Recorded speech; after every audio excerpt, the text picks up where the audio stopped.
Pelaku UMKM rata-rata itu pinjamnya kredit usaha rakyat. Sementara untuk program ini dikhususkan UMKM yang segmennya nelayan dan petani. Sementara kredit usaha rakyat dalam hal ini adalah program pemerintah yang masih jalan, yaitu bisa dipastikan tidak mendapatkan program ini.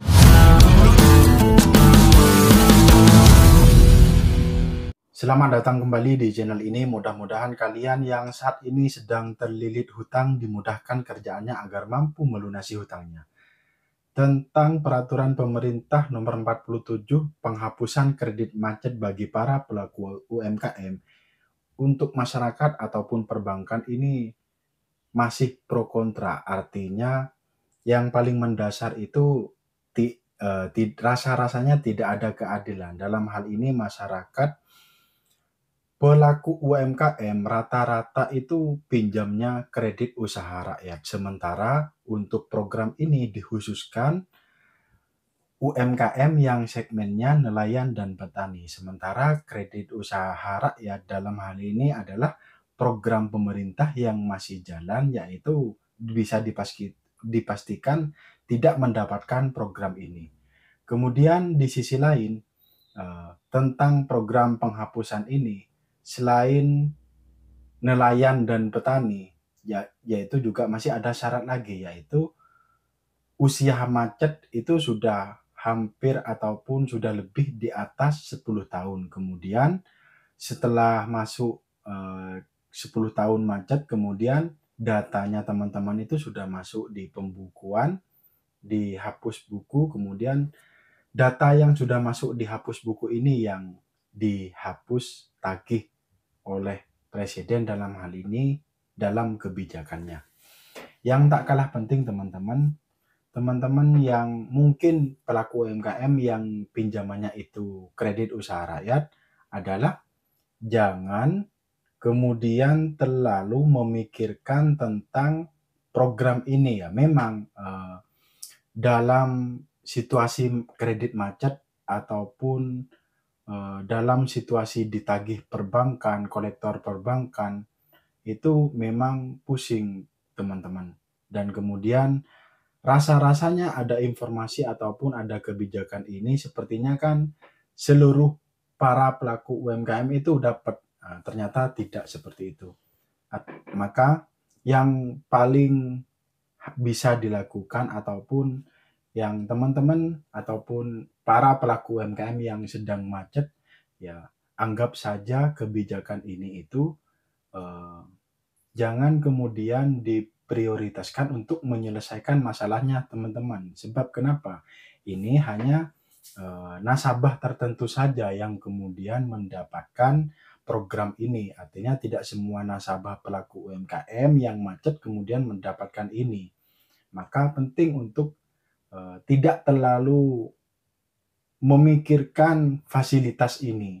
Tetap fokus pada kerjaan utamanya. Misalkan teman-teman saat ini sudah membangun bisnis baru ataupun bekerja atau bahkan masih tetap bertahan di usaha yang mungkin masih tersiok-siok, ya tetap fokus aja. Kemudian yang tak kalah penting menyiapkan mental dalam hal ini menghadapi perbankan ataupun kolektornya.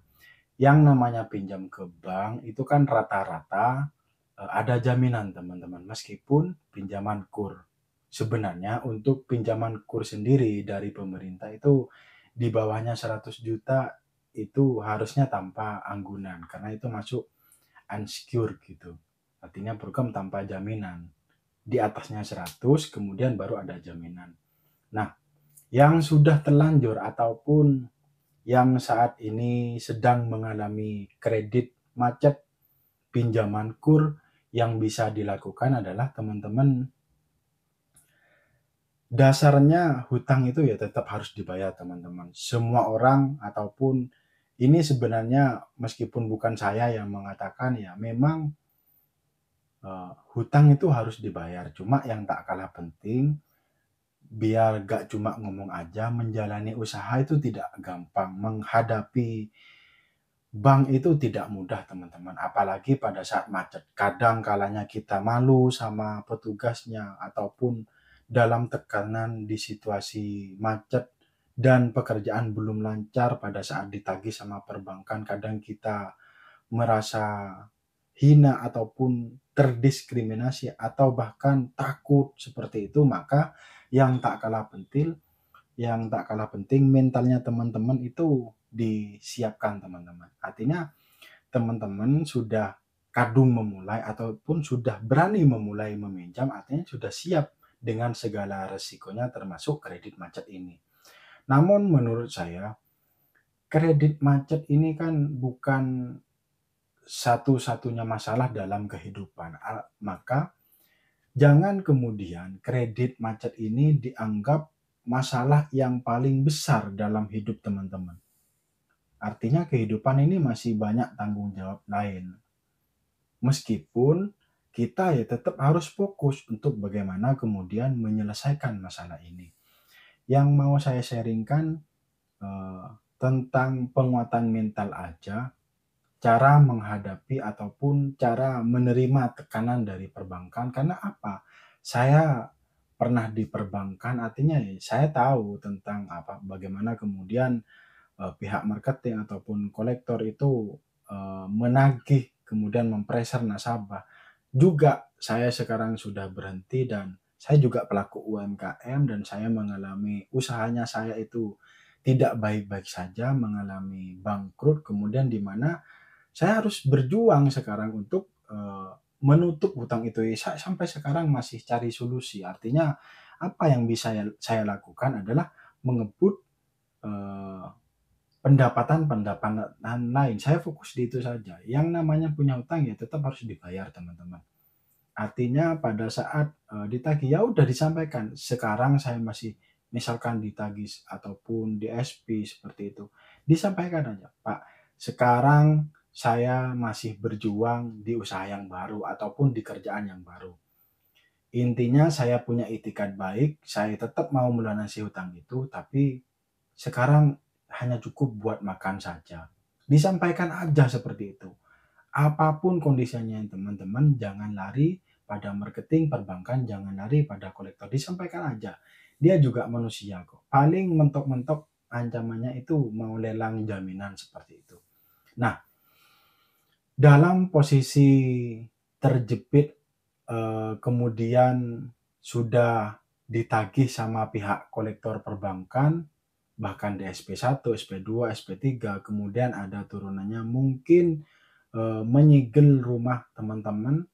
Tapi ya menurut saya segelan perbankan itu kan sebelum kejaksaan itu kan hanya chat ataupun stiker saja gitu. Ya udah intinya ya teman-teman harus kuatkan mental dulu, yaitu resikonya teman-teman. Namun selain itu yang dihadapin adalah mempersiapkan mentalnya teman-teman supaya bisa menghadapi kondisi seperti itu yang namanya kemudian disegel ke tetangga itu kan sebenarnya gak enak. Cuma apa boleh buat, toh tetangga juga nggak ikut bayar, ngapain mikirin seperti itu. Menurut saya tetap fokus aja pada pekerjaannya. Ada orang bank datang disampaikan aja, progres saya begini Pak, begini Pak. Kemudian kalau memang teman-teman masih belum mengajukan restu, cobalah ajukan restu keringanan mengangsur. Barangkali teman-teman masih mampu untuk mencicil meskipun tidak utuh seperti sebelumnya. Misalkan angsurannya sebelumnya 1 juta, barangkali bisa diajukan restru 300, kemudian tenornya itu diubah kemudian menjadi agak lebih panjang karena disesuaikan dengan kemampuan pinjaman, kemampuan bayar ataupun pendapatan yang sekarang. Sekali lagi yang tak kalah penting menyiapkan mental itu teman-teman, karena dasarnya ataupun masalah ini bagaimana kemudian kita menghadapinya itu sesuai dengan mental kita teman-teman. Kalau maaf, kalau kita yakin bisa maaf teman-teman.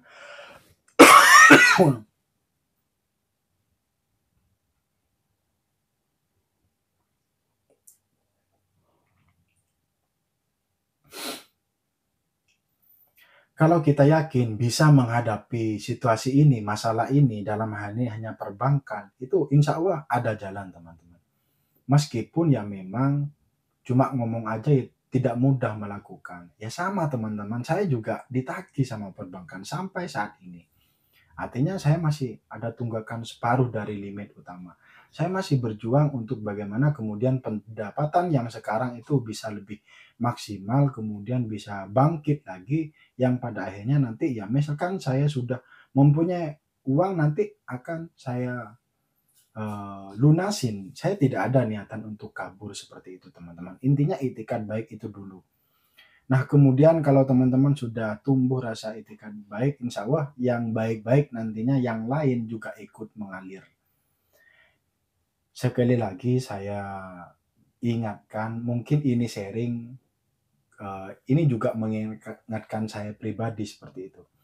Yang tak kalah penting teman-teman wajib menyiapkan mental menghadapi masalah ini.